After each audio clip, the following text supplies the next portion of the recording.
Halo, shalom guys. Ubur-ubur ikan lele. Yuk kita dengar renungan Elevate yuk le. Guys, hari ini saya mau bicara tentang Elevate.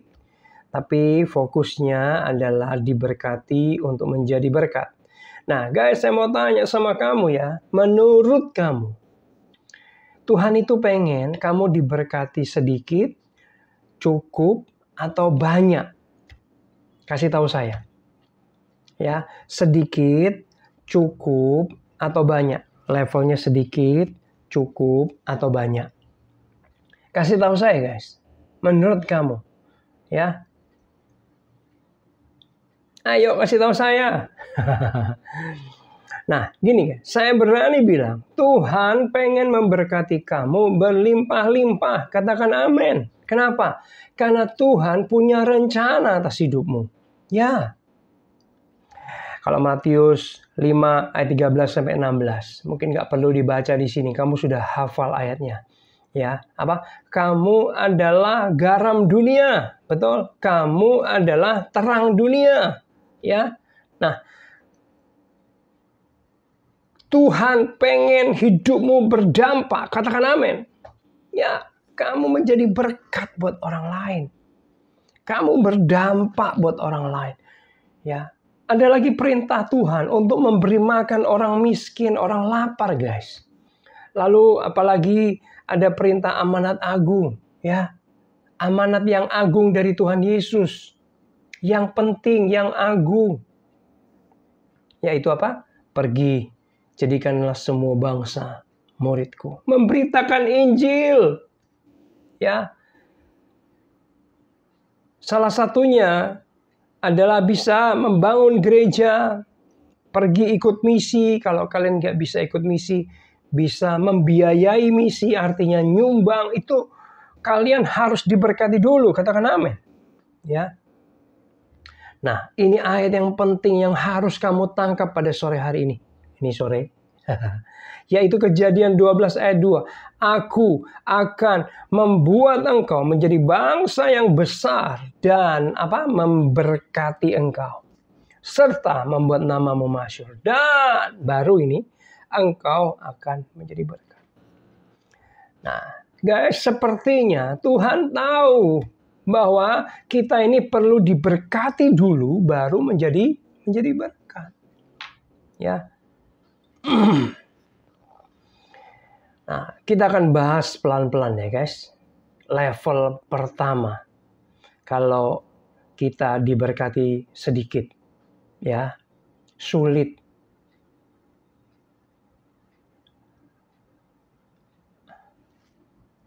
Akan sulit jadi berkat, guys. Bener nggak? Ya. Orang yang diberkatinya sedikit atau kurang, saya tanya, bisa nggak jadi berkat? Bisa, tapi akan sangat sulit. Ya, akan sangat payah. Sebab apa? Coba bayangkan orang miskin pengen menjadi berkat, susah guys. Sorry saya agak kasar ya. Nah, Pengkhotbah 9 ayat 16. Kataku, hikmat lebih baik daripada keperkasaan. Tetapi hikmat orang miskin dihina. Dan perkataannya tidak didengar orang. Oh my God. Jadi orang miskin itu gak didengerin. Gak dianggap. Betul apa betul? Kita nggak usah berdebat dengan hal itu. Itulah hukum yang ada di dunia ini, guys. Ya, kita nggak bisa didengar orang. Ya, dan orang-orang yang hidup dalam kekurangan, ya miskin, itu menderita luar biasa.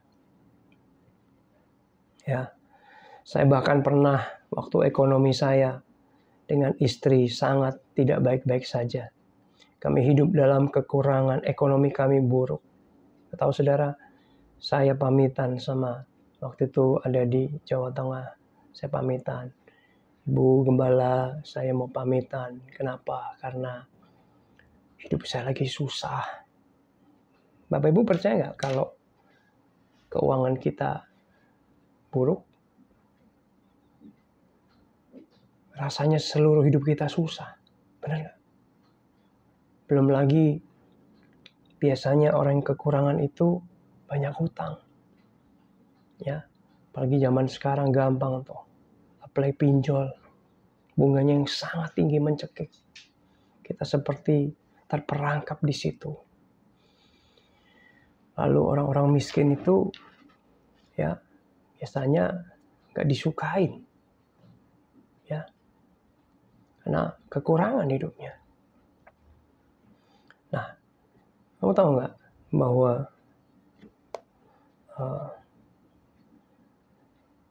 salah satu penyebab utama perceraian adalah masalah ekonomi, guys. Benar? Ya. Lalu perhatikan kota-kota, negara-negara yang ekonominya rendah. Itu yang terjadi apa, guys? Kriminalnya sangat tinggi. Benar nggak? Mereka lapar, mereka nekat. Nah, lalu pasti berpikir gini, boro-boro menjadi berkat. Untuk diri sendiri aja kurang. Saya berani bilang gini, kemiskinan itu sangat buruk. Kekurangan itu dari iblis, guys. Ya, Tuhan gak mau kamu kekurangan. Banyak penderitaan, kesengsaraan. Dan tidak bisa menjadi berkat. Kenapa? Karena panggilan kita adalah menjadi garam, menjadi terang, menjadi berkat. Amin. Saya mau tanya coba ya. Kalau ada si A memberi berkat mobil kepada si B. Waduh, si B enak banget ya dapat mobil ya. Dikasih doang nih, diberkati mobil. Mobil baru. Ya karena kemurahan hati si A aja. Pertanyaan saya, kamu pengen jadi si A atau si B? Yang terima mobil atau yang memberi mobil? Diberkati dong Pak. Nah kalau kamu milih yang B, pengen diberkati mobil, artinya si B ini sebenarnya lebih kurang daripada si A. Kenapa? Karena si A berani beri mobil. Itu pastinya hartanya banyak, uangnya banyak, mobilnya banyak. Amin. Mentalmu gini guys. Biar kamu benar-benar menjadi berkat. Mentalmu menjadi berkat. Ya. Nah, kalau level yang kedua, level cukup. Ya. Saya mau ngomong gini. Cukup itu baik gak? Baik. Daripada kekurangan. Tapi perlu diperhatikan, Bu. Cukup itu hanya cukup untuk dirimu. Pas untuk dirimu. Kamu punya berkat nasi sepiring. Ya itu untuk dirimu. Gak bisa kamu bagiin orang lain. Kalau kamu bagiin mungkin kamu setengah lapar, setengah kurang gitu. Ya. Maka saya berani bilang, Tuhan sesungguhnya pengen memberkati engkau berlimpah-limpah. Amin. Lalu kalau kita mau bahas tentang level kelimpahan nih. Limpah itu meluap keluar. Ya.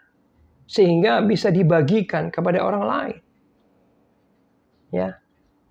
Ingat ya, Tuhan Yesus itu pengen kamu hidup dalam kelimpahan. Karena Yohanes 10 ayat 10 ngomong gini, pencuri datang hanya untuk mencuri, membunuh dan membinasakan. Aku datang supaya mereka mempunyai hidup dan mempunyainya dalam segala kelimpahan.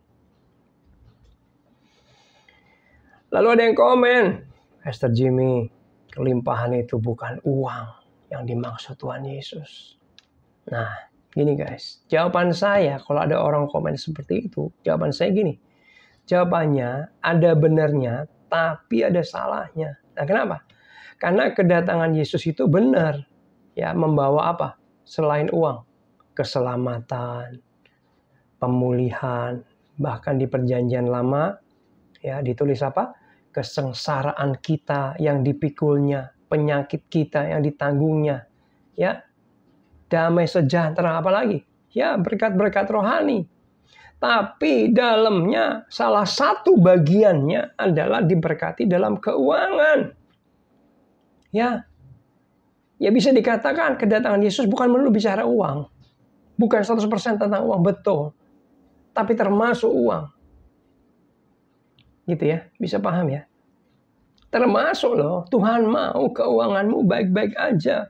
Financial freedom. Ya, kamu diberkati Tuhan. Tahukah saudara bahwa 16 perumpamaan Yesus dari 32 perumpamaan Yesus yang pernah disampaikan? Jadi separuhnya perumpamaan dari Yesus adalah berbicara tentang uang, harta, kepemilikan.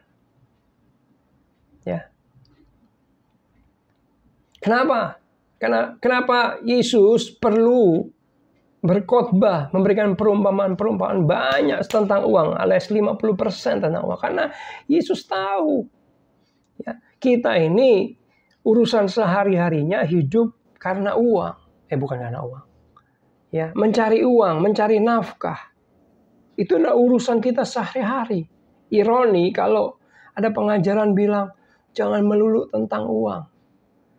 Iya, jangan 100%.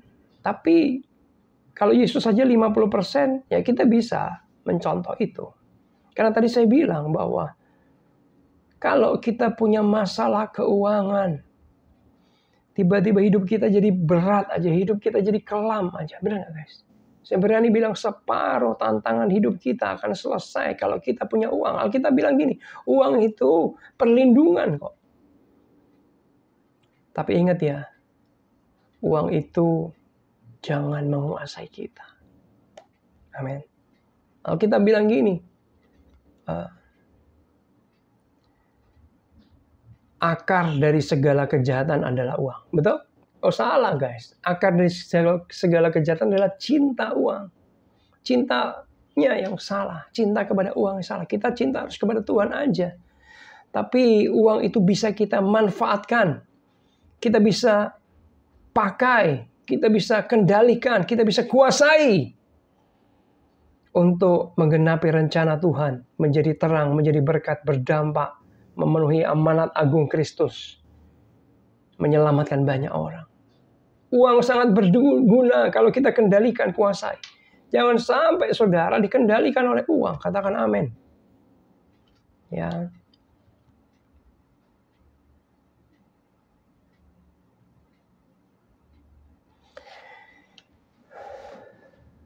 Saudara, beberapa tahun saya benar-benar mempelajari tentang finansial menurut Alkitab.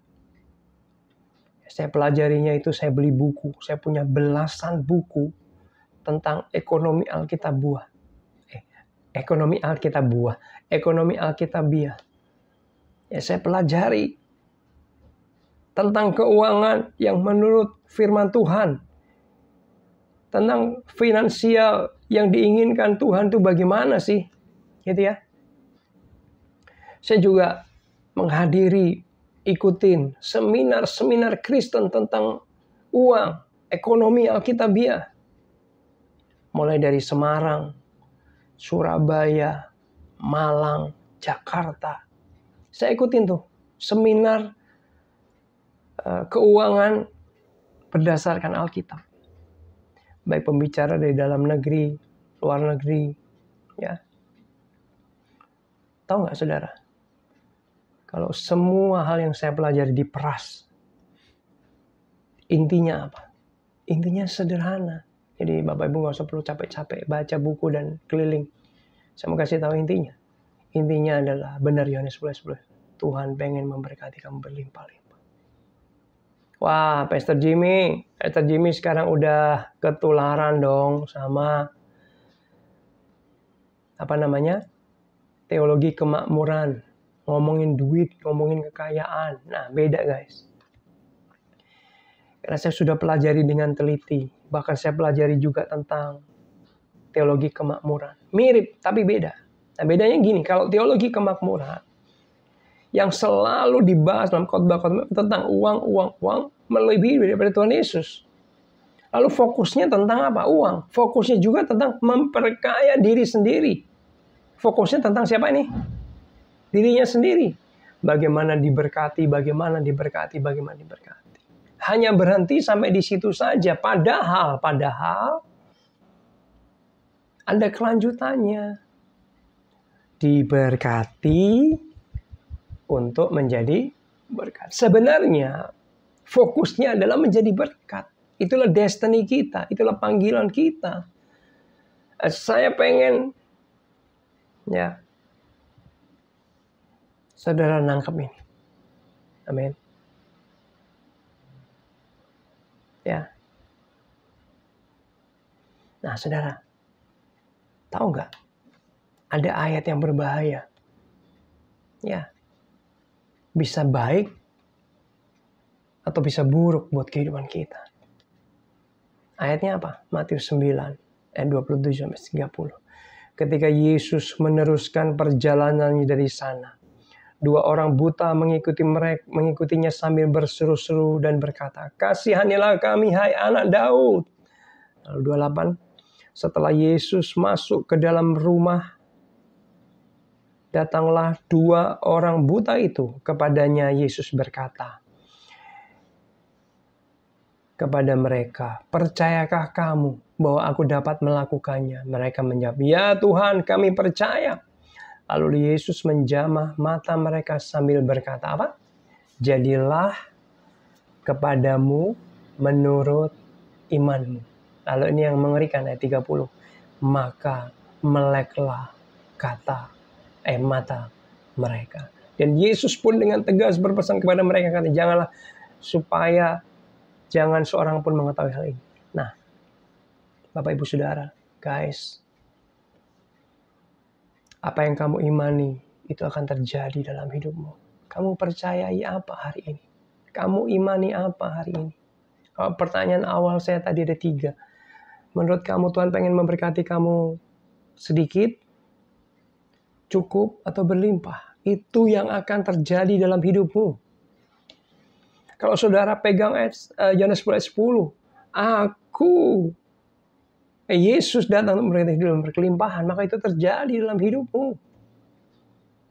Tapi maaf kata ya, gereja-gereja yang pengajaran lamanya yang salah berkata, jangan percaya bahwa Yesus pengen kamu kaya. Kaya itu duniawi. Haleluya, haleluya. Waduh, ketika seseorang jemaat dikhotbahin seperti itu, lalu dia percaya. Ya, jangan kaya, jangan berlimpah, tapi miskin aja. Nah, guys, sampai terjadi, itu yang terjadi dalam hidupnya. Hari ini, saya pengen kita semua punya pikiran yang benar. Ya, kepercayaan yang benar, iman yang benar. Tentang financial, tentang keuangan. Ya.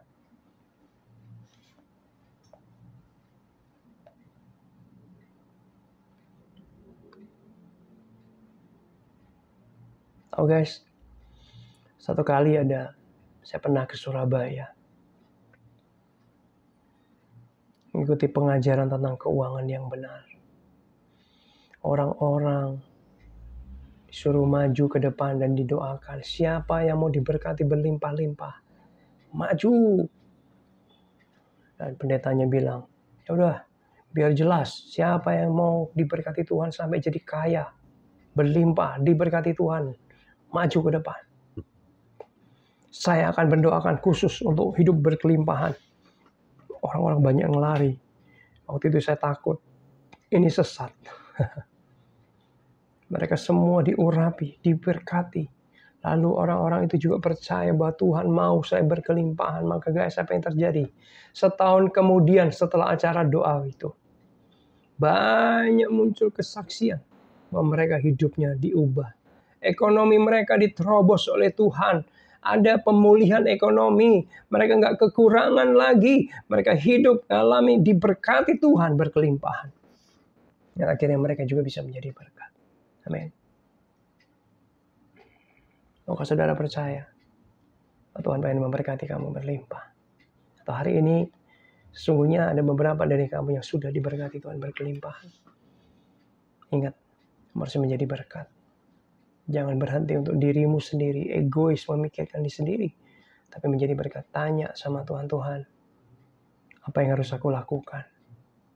Apa yang harus aku lakukan dengan harta yang kupercayakan kepada aku ini? Nanti saya percaya Tuhan itu bisa ngomong. Amin. Tuhan bisa kasih tahu kamu. Kamu jadi berkat di sini, nak. Kamu bantu ini, nak. Kamu tolong yang ini, nak. Kamu support yang ini, nak. Kamu penuhi kebutuhan yang ini, nak. Dan lain sebagainya. Maka hidupmu akan berkenan sama Tuhan. Dan itu yang dikehendaki Tuhan. Menjadi berkat bagi banyak orang. Katakan amin.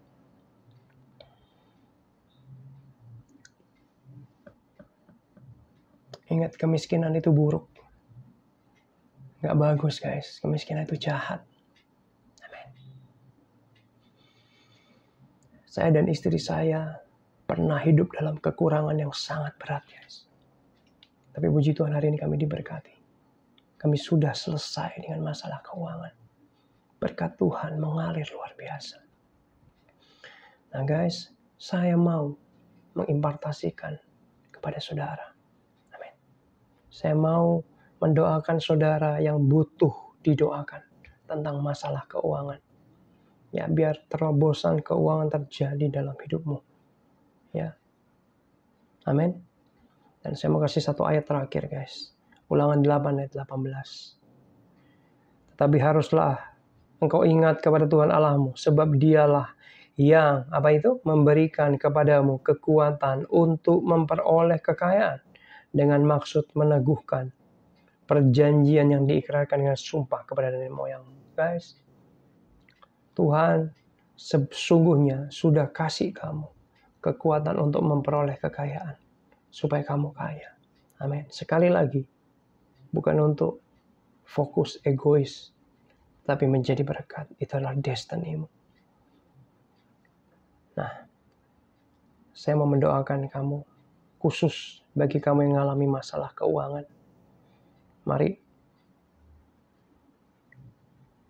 angkat tanganmu yang sebelah kanan, taruh tanganmu yang sebelah kiri di dadamu. Saya mau berdoa. Bapa, dalam nama Yesus, hamba berdoa khusus Tuhan. Buat teman-teman yang menyaksikan video ini, yang taruh tangan mereka di dada. Jamah mereka. Berkati mereka. Pulihkan ekonomi mereka. Terobos keuangan mereka. Bangkitkan ekonomi mereka. Supaya mereka diberkati Tuhan. Dalam nama Yesus. Mereka tidak kekurangan lagi. Mereka bukan hanya cukup saja. Tapi hidup berkelimpahan supaya bisa menjadi berkat. Memenuhi amanat agungmu.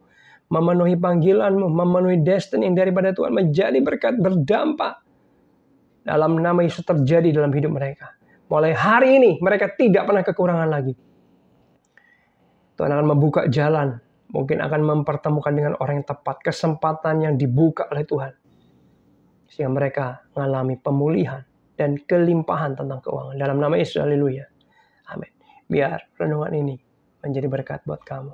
Boleh bagikan video ini supaya orang-orang lain diberkati dan kamu menjadi alat Tuhan memberitakan kabar baik ini. Amin. God bless you.